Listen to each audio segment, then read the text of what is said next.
तो ये षटकोण है। ये कमल की जो है ब्रह्म संहिता में भी इसको कहा गया है ना।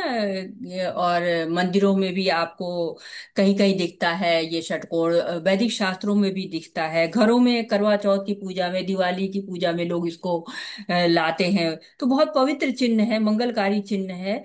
और इसको इसमें मंत्र है लिखा हुआ, यहाँ पे मंत्र लिखा है। जो लोग ब्रह्म संहिता मेरे साथ पढ़े हैं उन लोगों ने तो ये मंत्र को जाना हुआ है। अष्टदशाक्षर मंत्र कहा जाता है। और इसके बाद भाल भाल से पे जो लिखा हुआ है षटकोण के भाल पे, ये मंत्र लिखा है माता जी? ये देखिए यहाँ पे, ये देखिए ये हाँ लिखा। हाँ हाँ हाँ। ये हाँ है, यही। ये मंत्र हम्म, है। ये हम्म। मंत्र यहाँ पर है। और ब्रह्म संहिता में इसका वर्णन है। दो मंत्र का वर्णन, एक तरह से अष्टदशाक्षर मंत्र का भी है वर्णन। और एक और मंत्र है जिसको काम गायत्री मंत्र कहा जाता है, उसका भी वर्णन है। मैं इसको बाद में आपको दिखाती हूँ। और लेकिन बाद में दिखाने से कोई लाभ नहीं होगा, पहले ही दिखा देती हूँ।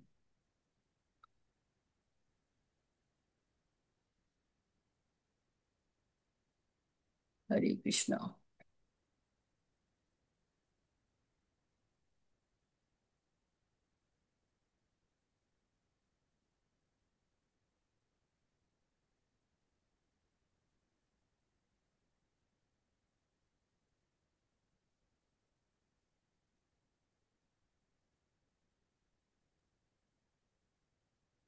ये हाँ, पढ़ सकते हैं यहाँ पर आप। सुनीता माता जी। पढ़िए। हरे कृष्ण माता जी। श्री कृष्णा, पढ़िए माता जी। माता जी कितना नंबर श्लोक पढ़ना है? 24। 24।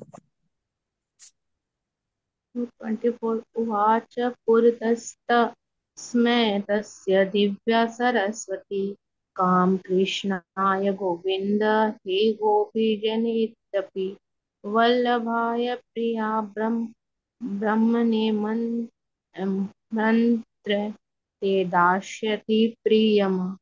हरे कृष्ण माता जी। ये अनुवाद पढ़िए। माता जी अनुवाद। ये सारी अच्छा। दिशाओं में। सारी सारी दिशाओं में अंधकार देखने वाले ब्रह्मा के प्रति तब श्री भगवान की दिव्य प्रेयसी विद्या की देवी भगवती सरस्वती ने कहा, हे ब्रह्मा, यह कलि कृष्णाय गोविंदाय गोपी जन वल्लभाय स्वाहा मंत्र अवश्य ही तुम्हारी अभीष्ट सिद्धि कराएगी। हरे कृष्ण माता जी। हरे कृष्णा। तो ये जो विद्या की देवी है सरस्वती, उनके द्वारा जो है भगवान ने ब्रह्मा जी को ये मंत्र दिया। ओम क्लीं कृष्णाय गोविंदाय गोपी जन वल्लभाय स्वाहा। तो ये बहुत ही मंगलकारी जो है वो मंत्र है। और इस मंत्र को कहते हैं ना कि ये चिन्मय काम बीज गोलोक स्थित पद्म में निहित है। तो जो गोलोक में जो आपको पद्म यानी कि जो कमल है, उसमें इसको बताया गया है। और कहते हैं कि जड़ विषयों में प्रतिफलित होकर वही काम बीज माइक जगत की समस्त कामनाओं को भी पूर्ण करता है। तो इसी को इसीलिए लोग जगाते हैं। कहते हैं ना कि अगर इसको जगाएंगे तो हमारी जो भी भौतिक जीवन की जो भी इच्छाएं हैं वो सारी पूरी हो जाएंगी। तो ये बहुत ही पवित्र आपको एक तरह से मंत्र है। और साथ ही साथ इसको आसानी से नहीं बोलना चाहिए, जगह जगह नहीं बोलना चाहिए। मैं तो कई बार बोलती हूँ और थोड़ा डरती भी हूँ। हे ब्रह्माता, तुम इस मंत्र के माध्यम से आध्यात्मिक तपस्या करो और तुम्हारे सारे मनोरथ पूरे हो जाएंगे। तो एक तरह से भगवान ने द्विज बनाया इनको। इनको दीक्षा दी गई। द्विज किसको कहते हैं? जब उपनयन संस्कार होता है तो द्विज बनते हैं। पहले जन्म होता है माता के गर्भ से, और दूसरा जन्म होता है जब द्विज बनते हैं। तो एक तरह से ब्रह्मा जी की ये दीक्षा हुई थी। और इस दीक्षा के द्वारा जो है वो द्विज बन गए थे। अभी जो हमने पढ़ा था वो अष्टदशाक्षर मंत्र है। और काम गायत्री मंत्र भी उसमें दिया हुआ है ब्रह्म संहिता में। तो ये उसके द्वारा उनको द्विज बनाया गया था। यहाँ पर यही ओम कृष्णाय गोपी जन वल्लभाय, वही मंत्र यहाँ पर दिया हुआ है, लिखा हुआ है। और ब्रह्मा जी जब द्विज बन जाते हैं, भगवान का ज्ञान मिलता है, उनके हृदय में वेद प्रकाशित होते हैं, तो फिर जो है वो सृष्टि करने की योग्यता उनमें आ जाती है। ये कल्प वृक्ष यहाँ पे दिखाया जा रहा है। ये एक वृक्ष नहीं, ये ढेर सारे वृक्ष हैं कल्प वृक्ष। और शास्त्रों में इसका बहुत ही वर्णन है। कहते हैं कि जो भी मांगो उससे मिल जाता है, सब कुछ दे देता है। ये सब कुछ देने की क्षमता इसके अंतर्गत होती है। कहते हैं ना कि संतरा मांगो तो संतरा देगा, आम मांगो तो आम दे देगा। लेकिन केवल संतरा आम या खाने पीने की चीज या आपको सोना चांदी नहीं देता है, पशुधन वगैरह भी दे देता है ये। और कुछ भी मांग सकते हैं इसको।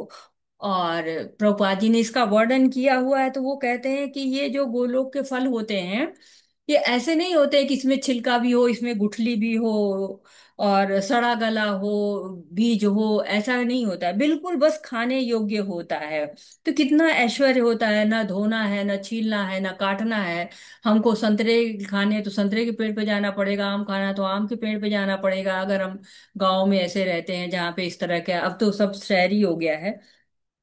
लेकिन वहां पे एक कल्प वृक्ष वो सब कुछ दे देता है, और जो फल के पेड़ भी वहां पर लगे हुए हैं, लेकिन वो बिना गुठली के, बिना छिलका के होते हैं। ये जो धाम आपको जगह जगह ब्लिंक कर रहा है ना, आपको जगह जगह दिख रहा है ना, ये ब्लिंक कर रहा है आपको। यहाँ पे ये दिखाई पड़ रहा है सबको, ब्लिंक चमक आ रही है ये, जी चमकता माता जी दिख जी रहा है। माता जी दिख रहा है। दिख जी रहा है। जी जी। तो ये क्या है? ये चिंतामणि पत्थर लगे हुए हैं। चिंतामणि पत्थर हर जगह चमकता रहता है। ये चिंतामणि पत्थर की वजह से ये चमक रहा है। तो जो स्वर्ग के देवता है कुबेर हैं, उनके पास 8 प्रकार की मणियां हैं। लेकिन वो स्वर्ग लोक में वो बहुत बहुमूल्य है, लेकिन कृष्ण के सामने कुछ भी नहीं है। इसीलिए क्या है, वो यहाँ बाहर लगी हुई है। देखिए ये बाहर मणियां हैं, ये सब लगी हुई है। 8 मणियों को हम देख सकते हैं, दिखाएंगे आपको। इनका नाम भी अलग अलग, इनके नाम भी हैं। तो इसीलिए बाहर है। पारसमणि हमने सुना है जो होते हैं, तो वो केवल सोना बनाता है, लोहे को सोना बनाता है।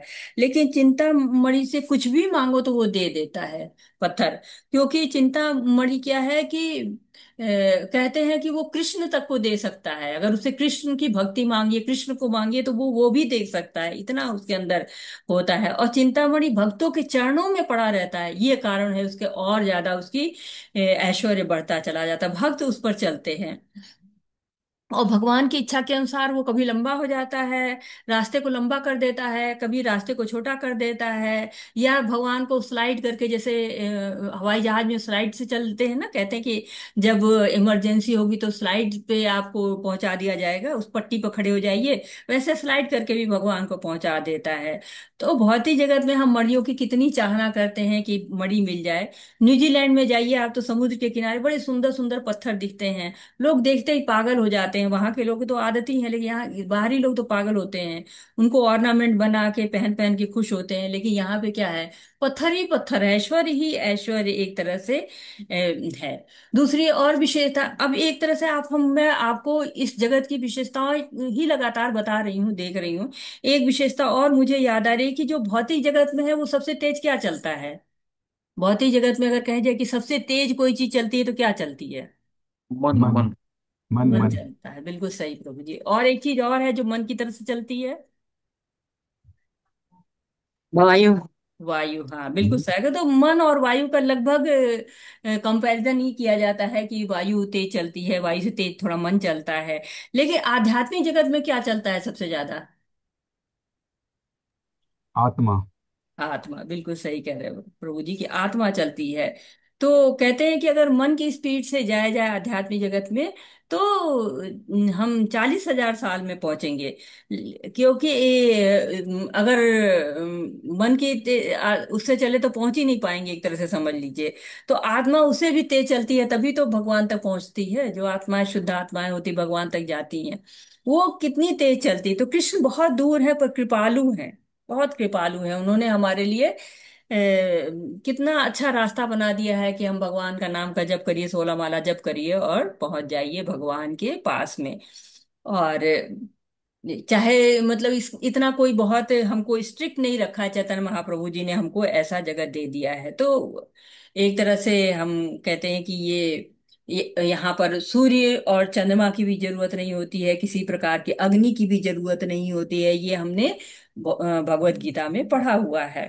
और यहाँ बहुत सारी सुरभि गायें हैं। कहते हैं कि जब गोवर्धन लीला हुई थी तो गायें स्वर्ग लोक से आई थी। और वो जो सुरभि गायें थी, उनसे भी कई गुना जो ऐश्वर्य है या कई गुना सेवा है कृष्ण की, वो दिव्य सुरभि गाय जो आध्यात्मिक जगत में रहती हैं वो करती हैं, हमेशा दूध देती हैं।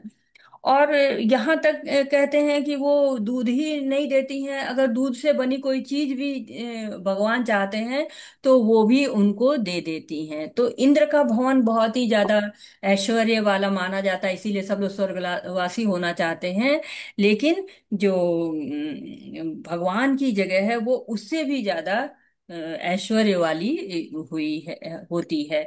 और ये गोलोक चार्ट आप देखिए, अगर आप इसको देखेंगे तो एक ये हवन कुंड की तरह से आपको दिखाई देता है। देखिए हवन कुंड आपने देखा होगा ना, ऐसे ही हवन कुंड बना होता है और इसके ऊपर ऐसे दो हाथ लगे होते हैं, ऐसा ही होता है ना हवन कुंड, जी यज्ञ कुंड माता जी, होता देखे है। हैं। हाँ। यज्ञ तो कुंड है। और हाँ बिल्कुल ऐसे इसी तरीके से होता है, इसमें चार है उसमें दो होता है, किसी किसी में चार भी हो जाता है। तो इसके अंदर जब आते हैं हवन करने के लिए जो पंडित आते हैं तो क्या करते हैं, बीच में कुछ बनाते हैं, यही बनाते हैं, आपको ये षटकोण ही बनाते हैं वो। और फिर फूल वगैरह रख के इसका पूजन करते हैं। और फिर लकड़ियां उकड़ियां लगा के फिर अग्नि जलाते हैं, और फिर क्या करते हैं, वो चारों तरफ ब्राह्मण बैठ जाते हैं और मंत्र जपते हैं और स्वाहा करते हैं। जनरली आप देखिएगा कि कहीं हवन कुंड बनता भी है, बनाते हैं लोग हाथों से, या बाजार में भी मिलता है तो बड़ा कलरफुल ऐसे ही मिलता है, किनारा ऐसे ही कलरफुल होता है वो। और तो पूरी तरह से आपको याद आ रहा होगा घरों में जब कभी आप यज्ञ करते होंगे, तो यहाँ पे जो ऑफरिंग जो भी होती है वो भगवान की ही दी जाती है, भगवान को ही ऑफर किया जाता है। इसीलिए भगवान को भोक्ताराम कहा गया है कि भोक्ताराम यज्ञ तपसा सर्वलोक महेश्वरम। तो ये भगवान अब आगे और देखते हैं तो हम इन पंखुड़ियों को थोड़ा और ज्यादा बड़ा करते हैं और इनके अंदर देखते हैं कि और क्या क्या है। तो जब इनको हम बड़ा करते हैं तो ये क्या है, यहाँ पर ये सखियां दिखाई दे रही हैं। ये तो पूरा हम लोगों ने वर्णन कर लिया इसका, हरे कृष्णा। और इसके बाद हम ये पहला पेटल जो पहली पंखुड़ी पे आते हैं कि वो पहली पंखुड़ी में क्या क्या है, तो यहाँ पे ललिता सखी हैं, विशाखा सखी हैं, सुचित्रा सखी हैं, और इंदुलेखा सखी हैं, और साथ ही साथ चंपक लता हैं, रंग देवी हैं, तुंग देवी हैं, और सुदेवी हैं। ये अष्ट सखियां हैं भगवान की।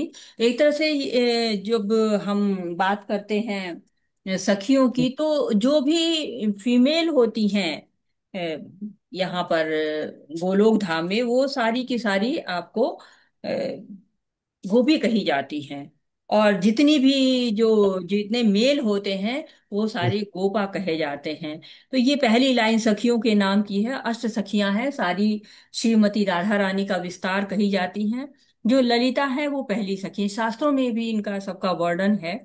और यहाँ से स्टार्ट ऐसे गिना जाता है इनको, क्लॉकवाइज एक तरह से, ललिता विशाखा सुचित्रा, ऐसे इस तरह से इनको गिना जाता है। तो इनमें अनंत गुण होते हैं राधा रानी जी की सखियों के पास। और कहते हैं कि राधा रानी में 64 कलाएं हम लोगों ने पढ़ी हुई हैं ब्रह्म संगीता में, आप लोग भी चाहे तो पढ़ सकते हैं उसमें। और एक एक गुण, कोई भी एक गुण जो है वो इनके पास भी होता है, जो जितने राधा रानी के गुण हैं उनमें से कोई एक गुण जो है ललिता विशाखा और सुचित्रा, इनमें भी एक एक गुण होता है, विशेष गुण होता है। आप वृंदावन में जाइए तो देखिए जगह जगह इनकी सखियों का गांव है, ललिता का गांव है, विशाखा का गांव है। और इनके धाम, वो उनको भी धाम कहते हैं। तो सब ये जो सखियां हैं इनका भी पूरी एक अलग लोक की तरह से ये हैं। ये नहीं है कि हाँ यहाँ इतना, ये पूरा एक लोक की तरह से हैं। इनके एक तरह से पूरी कंपनी, आप जो से कहते हैं ना, वैसे पूरी कंपनी है इनकी भी, सैकड़ों हजारों दास दासियां होती हैं इनकी सेवा करती हैं। क्यों? क्योंकि ये भगवान की अच्छी तरह से सेवा कर सकें, सबकी सेवा बटी रहती है। एक सेवा नहीं रहती, सब लोग अलग अलग सेवाएं लेके जो है वो रहते हैं। तो हम आपको जो रूप गोस्वामी जी हैं वो भी काफी इन लोगों के बारे में लिखते हैं, सबके बारे में लिखते हैं। और जो ये सखियां हैं, ललिता सखी और ये, तो कहते हैं जो सखी होती हैं ये थोड़ी बड़ी होती हैं, उम्र में थोड़ी बड़ी होती हैं।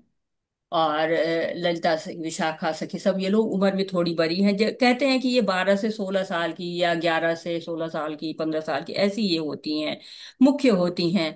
और इनके पीछे मंजरियां होती हैं, मंजरियां थोड़ी इनसे छोटी होती हैं, 6 से 10 साल की होती हैं। ये इन सखियों की सेवा करती रहती हैं। और ये भी जो है, ये लोग तरह तरह के पार्षद बन के आते हैं। चैतन्य महाप्रभु की लीला में ये लोग आए थे पार्षद बन के।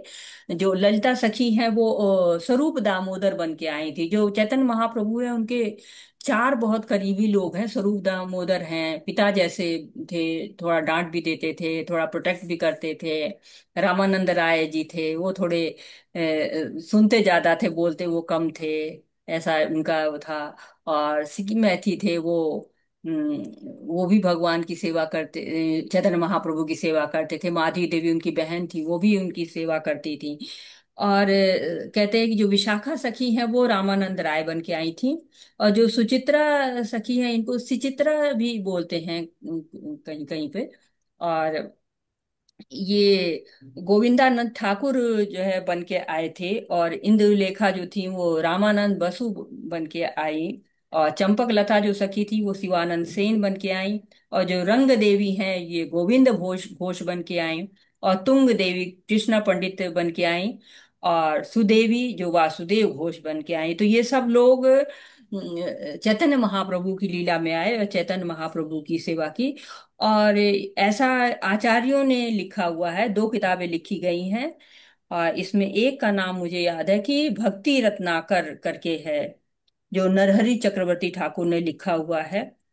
एक्चुअली में उन्होंने इसको जो है लिखा है, जहाँ पे उन्होंने वर्णन किया। सारे पार्षदों का वर्णन तो हो ही नहीं सकता, लेकिन काफी पार्षदों का उन लोगों ने वर्णन यहाँ पे किया हुआ है। हरे कृष्णा, समय हो गया है तो हम आज यहाँ पे रुकते हैं। हरे कृष्णा, हरे कृष्णा, कृष्ण कृष्णा हरे हरे, हरे राम राम राम राम हरे हरे। पूर्णमदः पूर्णमिदं पूर्णात् पूर्णमुदच्यते